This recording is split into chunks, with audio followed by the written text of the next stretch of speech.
थोड़ा सा करेगा तो लाठी चलेगा। नमस्कार, मैं हूं संजीव कुमार और आप देख रहे हैं न्यूज़ पीआर। एसटीटी डिग्रीधारी जो अभ्यर्थी हैं, इनके द्वारा कल गर्दनी बाग में धरना प्रदर्शन किया जाएगा और आत्मदाह करने की जो योजना है इनका है।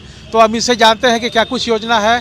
28 यानी कल आप लोग का क्या कुछ कार्यक्रम इसके कल 28 नवंबर है और मैं आपको न्यूज़ पीआर चैनल के जरिए मैं सभी 30,675 विद्वान अभ्यर्थियों को मैं आह्वान करता हूं कि मेरे साथियों, कल 28 नवंबर से हमने मेरिट आंदोलन का आह्वान किया है और सभी को आमंत्रित करता हूं और हम सरकार पर यह दबाव डालेंगे कि आपको विज्ञापन का पालन करना ही होगा, नियुक्ति की प्रक्रिया जल्द प्रारंभ करना ही होगा और फिर हम लोग गर्दनी बाग से विधानसभा मार्च भी करेंगे और कम से कम 25 से ज़्यादा विधायकों से मेरा मिलने का भी प्रोग्राम महोदय। और एक बात और, हम लोग वहां कल ये भी ऐलान करेंगे कि अगर हमारी एस्टेट 2019 की मांगों को नहीं माना गया तो हमें आत्मदाह का इजाज़त दिया जाए। तो आत्मदाह के लिए भी हम कल एप्लीकेशन लगा देंगे डीएम के पास, मुख्यमंत्री जी के पास, गृह मंत्री जी के पास और गवर्नर के पास और डीजीपी के पास और प्राइम मिनिस्टर और राष्ट्रपति के पास। इतने पास हमारा कल लिफाफा में बंद रहेगा और कल पोस्ट से सबके पास भेज देंगे और आपके जरिए हम ऐलान कर देंगे कि हम आत्मदाह करेंगे। हमें नहीं रहना ऐसे राज्य में जहाँ संविधान का पालन नहीं होता, हमें नहीं रहना ऐसे राज्य में जहाँ बाबा साहेब को इज्जत नहीं किया जाता। हम क्या चाह रहे हैं? हम विज्ञापन मांग रहे हैं। हम क्या मांग रहे हैं? हम सरकार के द्वारा निकाले गए अपने ही विज्ञापन मांग रहे हैं महोदय, उसके चयन की प्रक्रिया को मांग रहे हैं। अगर आप अपने ही चयन प्रक्रिया में रिजल्ट के बाद बदलाव करेंगे, असंवैधानिक, गैर कानूनी है, तो हमारे पास क्या विकल्प रह जाता है? बार बार धरना प्रदर्शन के अलावा क्या विकल्प रह जाता है? हम तो शरीफ आदमी हैं, गलत काम कर नहीं सकते। तो इसीलिए मैं आपके जरिए सरकार से भी नम्र निवेदन करते हैं कि महोदय हमारी मांगें मानी जाए और हमारा जो भी मांग है उस मांग को माना जाए और विज्ञापन का पालन करते हुए जल्दी से जल्दी नियुक्ति की प्रक्रिया प्रारंभ किया जाए। हम मेरिटधारी और विद्वान अभ्यर्थियों का सम्मान किया जाए। कल कितने लोगों से बातचीत हुई, कितने विधायकों से? सब 25 से ज़्यादा विधायक से बात हुआ है। कई सत्ता पक्ष के विधायकों से ही बात हुई। जैसे उदाहरण के तौर पे मैं आप खड़े जहाँ हैं, गुलाम रसूल बलियावी जी का माननीय जो सदस्य विधान परिषद है, उनसे ही बात हुआ। लेकिन चूंकि वो सत्ता पक्ष के विधान परिषद के सदस्य हैं, वो मेरी मांग को उठाने में ज़्यादा संकोच करेंगे, उनको दिक्कत होगा। लेकिन मेरे कुछ जितने भी विपक्ष के नेता हैं वही लोग, और चूँकि मामला बहुत गंभीर है तो विपक्ष के नेता ही उठाएंगे और सभी विपक्ष के नेताओं से मैं बात किया हूं और मुझे उम्मीद है कि मेरा मामला उठाया जाएगा महोदय।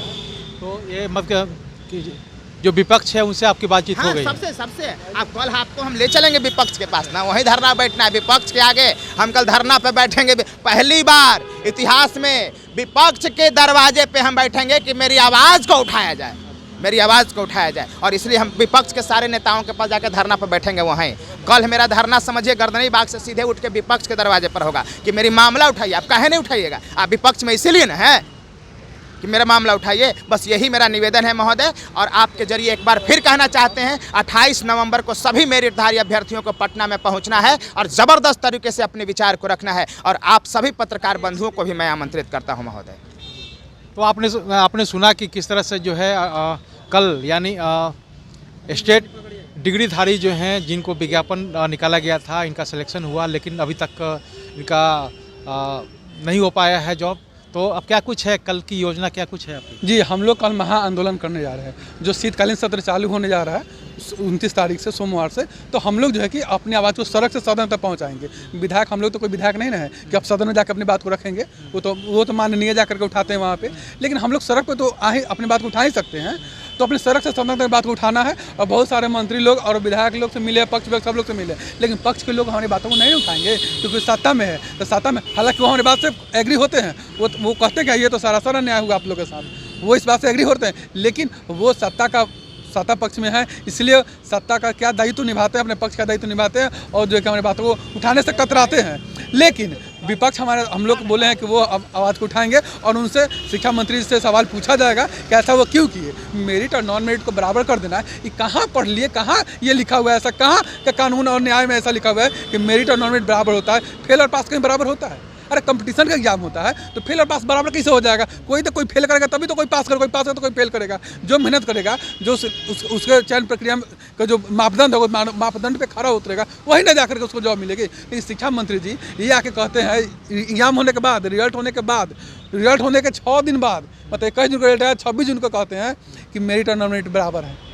तो ये हम लोग के साथ अन्याय है कि नहीं है? तो हम लोग जो है कि अपनी बातों को सड़क पर उठाएंगे और महाआंदोलन करने जा रहे हैं। गर्दनी बाग में कल 10 बजे से हम लोग का आंदोलन है और सभी मित्र जो भी 30,600 अभ्यर्थी हैं वो सब लोग आएंगे। और आप लोग का भी निमंत्रण, आप लोग भी आइए और हमारी आवाज़ों को उठाइए, क्योंकि आप भी तो चौथा स्तंभ है ना। आप मेरी आवाज़ों को नहीं उठाएगा तो फिर कौन उठाएगा?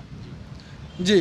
तो आपने सुना कि स्टेट डिग्रीधारी जो अभ्यर्थी हैं, इनका कहना है कि कल यानी 28 तारीख को गर्दनी बाग में धरना प्रदर्शन करेंगे और जितने भी जो विरोधी दल के नेता हैं उनसे उन्होंने आग्रह किया है कि हमारी बातों को विधानसभा में उठाएं। अगर हमारी बातों को विधानसभा में नहीं उठाते हैं तो हम सरकार से मांग करेंगे कि हमें आत्मदाह करने का इजाज़त दिया जाए। बहरहाल आप हमारे खबरों पर बने रहें, तब तक के लिए मुझे दीजिए इजाज़त। धन्यवाद।